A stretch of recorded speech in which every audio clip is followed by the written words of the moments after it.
સમગ્ર રાજકોટ શહેરની અંદર તમે જોવા જાઓ તો મેયરશ્રી, મ્યુનિસિપાલિટી કમિશનરશ્રી, સ્વચ્છ રાજકોટ, સ્માર્ટ શહેર, આવી વાતો આપણને જોવા મળે છે.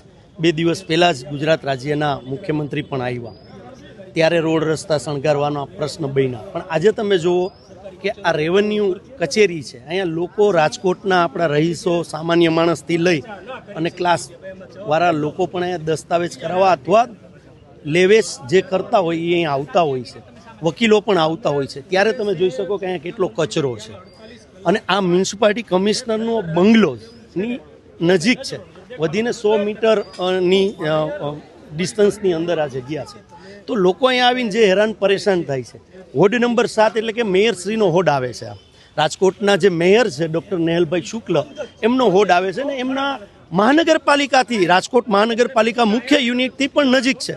અને મ્યુનિસિપાલિટી કમિશનરશ્રીને પણ અમે કહેવા માગીએ છીએ કે અહીંયા જે લોકો દસ્તાવેજ કરવા આવે છે ને જે અગવડતા પડે છે, આ કચરાથી ક્યાંક ને ક્યાંક રોગચાળો ન ફાટી નીકળે.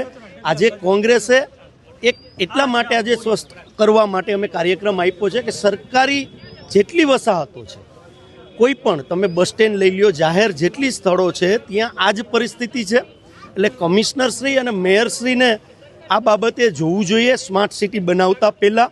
બીજી આપને વાત કરવા જાઉં તો અહીંયા જે બહેનો દસ્તાવેજ કરવા આવતા હોય અથવા ભાઈઓ આવતા હોય તો તમે વોશરૂમ સામે છે, જોઈ શકો કે એમની હાલત શું છે.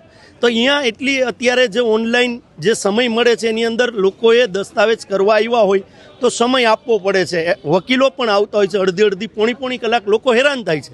તો વોશરૂમની પણ સુવિધા નથી, બેસવાની પણ સુવિધા નથી, સારા પાણીની પણ સુવિધા નથી. પણ આપણે આપણા કમિશનરને પૂછીએ તો એમ કે રાજકોટ સ્માર્ટ સિટી સમગ્ર ગુજરાતની અંદર પ્રથમ નંબર રાજકોટ શહેરનો. તો કમિશનરે આ હકીકત આજે જોવી પડશે. અને હું આપના મીડિયાના માધ્યમથી હું કહેવા માગું છું, રાજકોટની જનતાને અપીલ કરવા માગું છું કે જાહેર સ્થળોએ જ્યાં તમને કચરો દેખાય ત્યાં સોશિયલ મીડિયાનો યુગ છે, તો એની અંદર એક ફોટો પાડી હેશટેગ કરી અને રાજકોટના મેયરશ્રી અને રાજકોટના મ્યુનિસિપાલિટી કમિશનરશ્રીને હેશટેગ કરી અને બતાડવું જોઈએ. તો એ લોકોને ખ્યાલ આવશે કે સ્માર્ટ સિટી નથી. આપણે જે સ્માર્ટ સિટીની વાત કરી રહ્યા છીએ એ નથી.